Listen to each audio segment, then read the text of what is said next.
Hi friends, welcome to my cook and capture চ্যানেলে। তোমরা দেখছো দেবাঞ্জলির রান্নাঘর। আজকের রেসিপি কোকোনাট কুকিজ। তো প্রথমে এখানে একটা বাটি নিয়ে নিয়েছি, তারপরে আমি এখানে একটা ডিম ফাটিয়ে নিলাম। এরপরে আমি ভর্তি 4 চামচ চিনি দেব। তোমরা চাইলে এখানে চিনিটা গুঁড়ো করে পাউডার চিনিও দিতে পারো, আমার কাছে ছিল না তাই আমি এমনি চিনি ব্যবহার করলাম। এরপরে ভালো করে এটাকে ফেটিয়ে নিতে হবে। তারপরে আমি এখানে দিয়ে দিচ্ছি কিছুটা পরিমাণ সাদা তেল আর দিয়ে দিচ্ছি অল্প করে নুন। এরপরে আবারও ভালো করে মিশিয়ে নিতে হবে প্রায় 9 থেকে 10 মিনিট, যতক্ষণ না এটা একটু গাঢ় হচ্ছে। এরপরে টেস্টের জন্য দিয়ে দিচ্ছি আমি অল্প করে ভ্যানিলা এসেন্স 2 ফোঁটার মতো।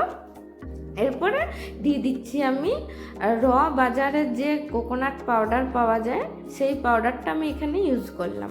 তো এখানে আমি ভর্তি বলতে গেলে ওই ঢাকনার কোটার ঢাকনাটা যেটা ছিল সেটার মাপে 1 ঢাকনা। এরপরে আন্দাজ করে এখানে আমাকে ময়দা নিয়ে নিতে হবে। প্রথমেই আমি এখানে 4 চামচের মতো ময়দা নিলাম। এরপরে আমি আস্তে আস্তে সেটাকে মেশাবো। তারপরে যদি আবারও প্রয়োজন বোধ হয় তোমাদের যে না আরও ময়দা দিতে হবে, তাহলে কিন্তু তোমরা ময়দাটা ব্যাটারের থিকনেসের উপরে ডিপেন্ড করছে। তো আমি এখানে দেখো আরও 1 চামচ ময়দা দিলাম। তারপরে আমি আরও অল্প করে একটু ময়দা দিলাম। এটার কিন্তু ডোটা একটু বেশ টাইট হবে, যেমন আমরা ময়দা লুচি বা কিছু বানাবার জন্য যেমন করে মাখি সেরকম। তো দেখতেই পাচ্ছ, এবার আমি ভালো করে এটাকে হাত দিয়ে ঠেসে নিলাম। এরপরে এটাকে আমি অল্প করে এখানে ছোট ছোট করে লেচি করে নিয়ে গোল করে হাতের দুটো তালুতে এটাকে আমি চ্যাপ্টা করে দেব। এরপরে একটা চামচ বা যে কোনো কিছু হোক সেটা দিয়ে আমি এখানে ডিজাইন করছি। তোমরা যেরকম ইচ্ছে যেমন তোমাদের ভালো লাগবে সেই মতো তোমরা এখানে ডিজাইন করে নেবে। তো আমি এখানে কুকিজগুলো বেক করার জন্য ব্যবহার করছি কেনস্টারের এয়ার ফ্রায়ার। তো এখানে কিছুই দিইনি, আমি শুধু বাটার পেপারে অল্প করে তেল লাগিয়ে বাটার পেপারটা বসিয়ে দিয়েছিলাম। এভাবে এক এক করে আমি এখানে সব কুকিজগুলো তৈরি করে নিচ্ছি।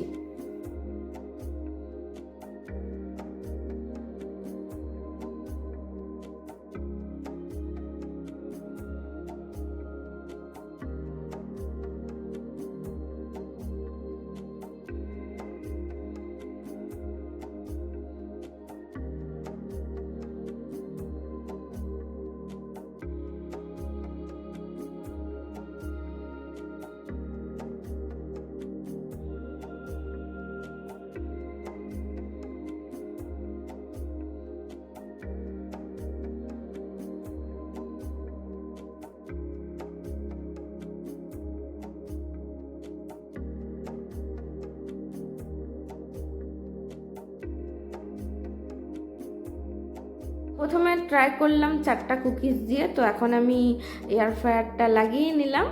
এরপরে আমি এখানে টাইমটা সেট করে নেব। তো এখানে কুকিজ বেক করার জন্য আমি আলাদা কিছু করছি না। সেটিংয়ে যেখানে কেক বেকিং আছে সেটা মেনুটা আমি সিলেক্ট করে নিয়ে আর যাদের যেমন টাইমিং দেওয়া থাকে সেই টাইমিং অনুযায়ী আমি এটাকে বেক করে নিচ্ছি। আর এখানে আমি আর সেরকমভাবে কিছু করছি না। তো এখানে আমি মোটামুটি 150 ডিগ্রিতে 16 মিনিট এটাকে আমি বেক করতে বসিয়ে দিলাম। ওটা হতেই আমি বাকি কুকিজগুলো তৈরি করে নিলাম। এখানে আমি শুধু সাজাবার জন্য একটা করে কিশমিশ দিয়ে দিয়েছি যাতে এটা একটু দেখতে সুন্দর হয়। তো দেখতেই 16 মিনিট কমপ্লিট আর আমার এদিকে কুকিজও হয়ে গেছে। তো এরপরে আমি এগুলোকে বার করে বাকি কুকিজগুলো এখানে আমি দিয়ে দিচ্ছি ট্রের মধ্যে। তো আমি এখানে দেখতেই পাচ্ছ যে এই হচ্ছে কুকিজের রেজাল্ট। তো আমি এখানে 150 ডিগ্রিতে করেছিলাম তাই একটু সাদা মনে হচ্ছে, কিন্তু আমি পরের বারে মানে নেক্সট বার যখন আমি করছি তখন আমি এটাকে দেখে নাও তোমরা যে এটাকে আমি তখন 180 ডিগ্রিতে 16 মিনিট বেক করেছিলাম। তো এখানে দেখতে পাচ্ছ যে এর পরের বারের রেজাল্টটা কত সুন্দর এসেছে। তো আমাদের কোকোনাট কুকিজ একদম রেডি হয়ে গেছে। তোমাদের আজকের রেসিপিটা ভালো লাগলে অবশ্যই বাড়িতে ট্রাই করবে আর আমাকে কমেন্ট বক্সে এসে জানাবে কেমন হয়েছিল।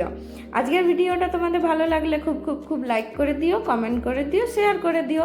আর এরকম নতুন নতুন ভিডিও দেখার জন্য আমার চ্যানেল কুক অ্যান্ড ক্যাপচার চ্যানেলটিকে সাবস্ক্রাইব করে দিও। আর পাশে থাকা বেল আইকনটা অবশ্যই টাচ করে দিয়ে যেও, যাতে ভিডিও পোস্টের সাথে সাথেই তোমাদের সবার কাছে নোটিফিকেশান পৌঁছে যায়। খুব তাড়াতাড়ি দেখা হবে একটা নতুন ভিডিও নিয়ে। Thank you for watching, by.